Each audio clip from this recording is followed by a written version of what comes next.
Hi, guys. Today I wanted to come on here and just share with you things that I feel like, with everything that's going on in the world today, that's going to be essential for navigating 2025.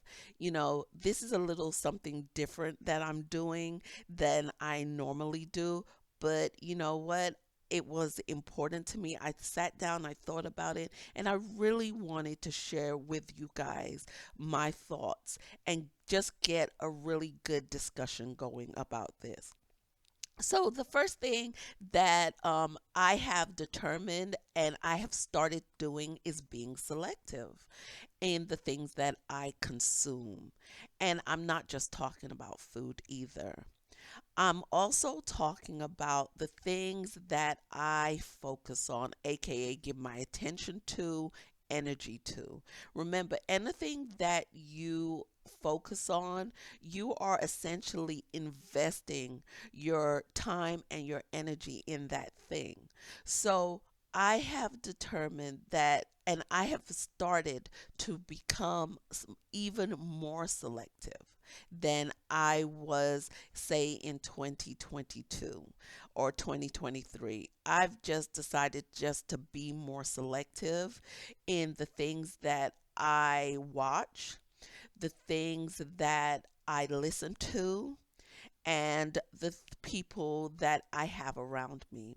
It's really, really important because, believe it or not, in this day and age, your attention, your focus is a commodity. Your energy is a commodity.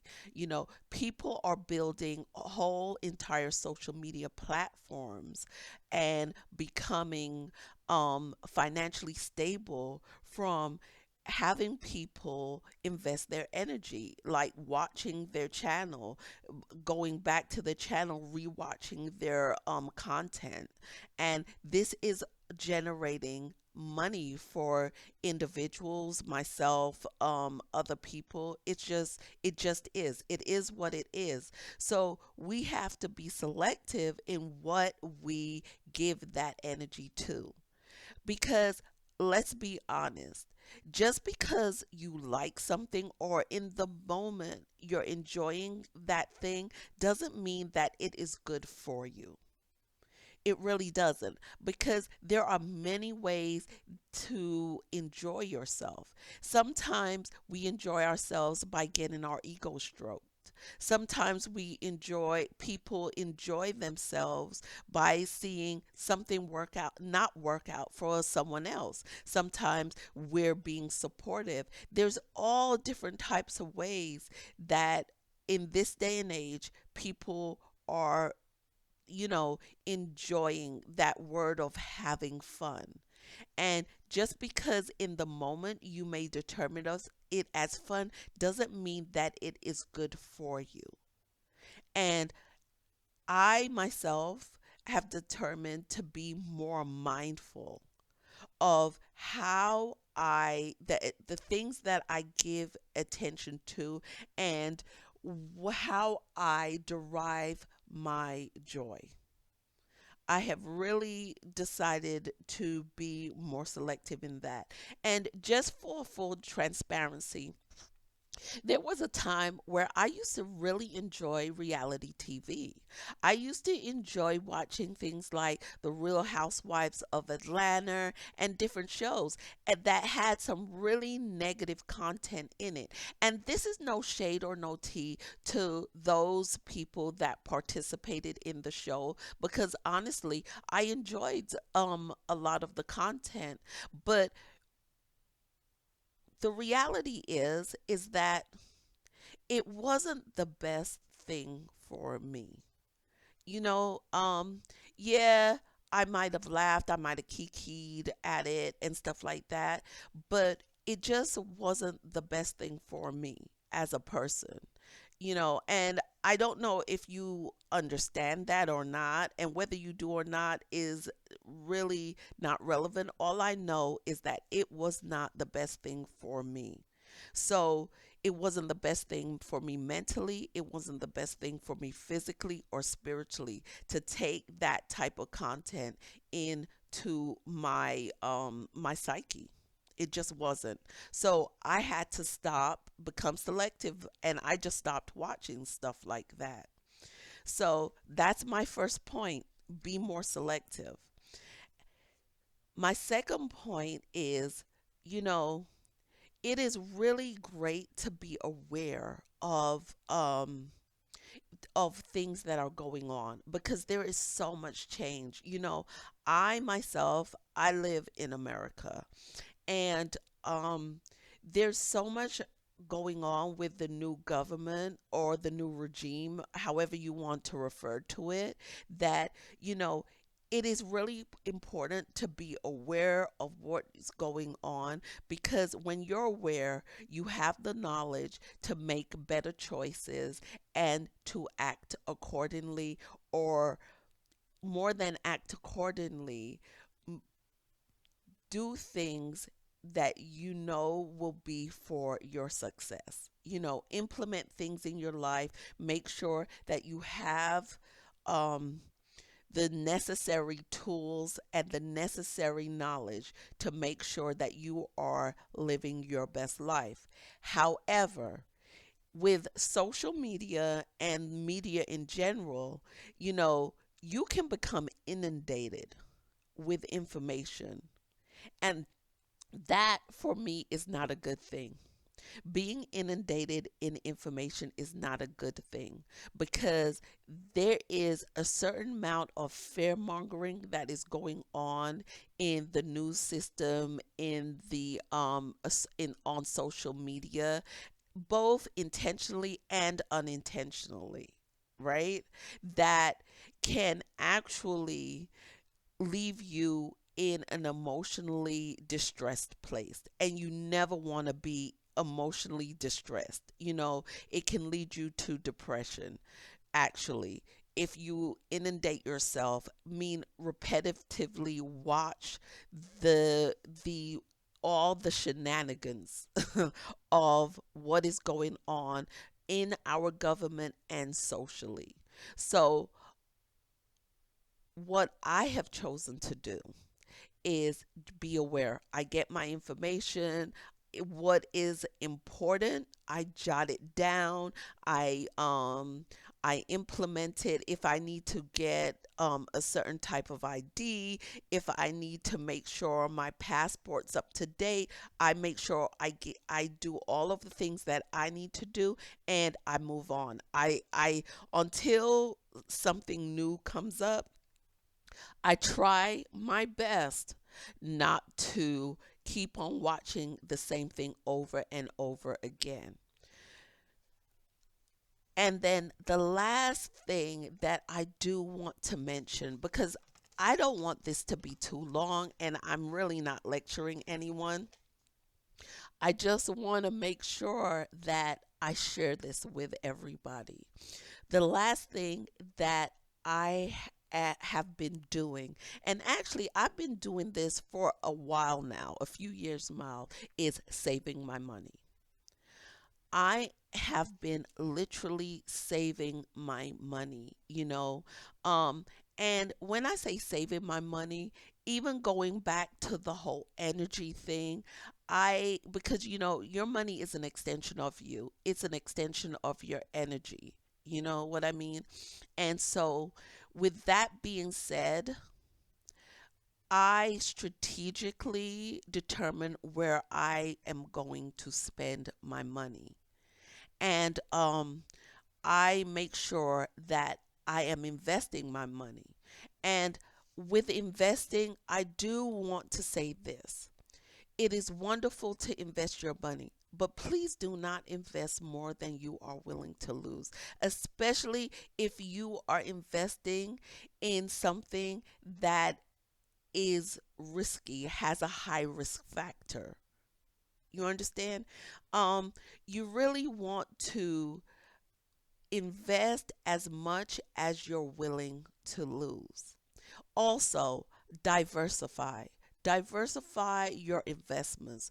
Do not put all of your eggs in one basket because, as we can see, one day something may be up meaning it might be doing well, making a lot of money, and the next day it just tanks. So you really want to make sure that you diversify um, your investments and even diversify where you place your money. For example, if you are saving your money and you have a bank account, you may want to have different bank accounts or different savings account with different institutions. Because here's the thing, the institutions, if something, God forbid, happens to the banking institutions, they are only liable to cover you for, I think it's about $250,000 they have to return to you. The rest of it is your loss. And someone put in the comment if I got that figure route right. I said route, but right, because I really believe they only cover up to $250,000. So you really do not want to put all your eggs in one basket, even in when you're saving money. Another thing, piggyback off of money, that I wanted to mention just quickly, and I know I said this was the last thing. When it comes to spending my money, I have realized convenience is a thing of the past. I can no longer do what is convenient for me. And what I mean by that is I am so determined, and I am so um how can I put this? I'm just so locked into not spending money with companies that choose not to see my value, that choose not to see the value of my community, my ethnicity, or and choose to uphold policies that work against not only my community but other marginalized communities. I just choose to do that. I choose not to spend my money. You know, the only power that we have is the power that we have over ourselves. So, no more convenience. I don't want it. I don't need convenience in my life. The only type of convenience that I am going to utilize is if that business, company, or individual is conveniently located in my area, and I will choose to do business with those companies and businesses and individuals that policy reciprocate me as a person and my energy and my values, because I value myself. I value my community. I am proud of my heritage. I just am. You know, a stereotype to me nowadays is a lie that someone has told over and over. And the reason why stereotypes get stronger is because then the people that you've lied about have started to take it in and make it their own. And I reject all stereotypes. I just reject them. Sure, there might be a somewhat of a bit of truth in a stereotype. They it's like the stereotype. Oh, black people are loud. Da, da, da. Well, yeah, there are times where, as a person of African descent, we have had to be loud to make our voices heard, to say, hey, you cannot do that to me. Which I feel like the statement is a bit gaslighting, if you ask me. To make a statement of that kind of stereotype where you're going to generalize they're angry, they're loud, black women are angry, they're loud. Oh, yes, as a black woman, you may see a black woman be angry or loud. And then you need to ask that person, well, what happened? What was the injustice that was done to you? See, no one wants to talk about that. But anyway, I'm digressing, okay?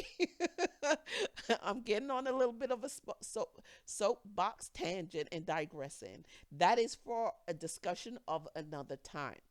But in any case, that is my last point. Convenience is out of the window. I'm not concerned with convenience. I only want convenience if, where it comes to spending my dollars, I only want convenience if that place, business, entity, or whatever it is I'm doing business or providing the service is it within my vicinity. Then I will gladly take advantage of convenience. If it is not, I will go out of my way to fraternize with not only people that look like me, but companies that think and hold me to and my dollars as valuable, that respect me and my community for the contributions that we have actually made, and do not stereotype us. Do not stereotype us with their advertisements. They don't try to pander. They just understand the, you know, I value this person, I value this community, and I am willing to do business and have a service or a product of integrity for to do business with, and I know I kind of like muddled that last bit, but you get what I mean. You understand what I mean. But anyway, in the comments below, please let me know how you feel. Let me know what you're implementing in 2025, what you are finding important to implement when navigating 2025, and have a wonderful day. Bye.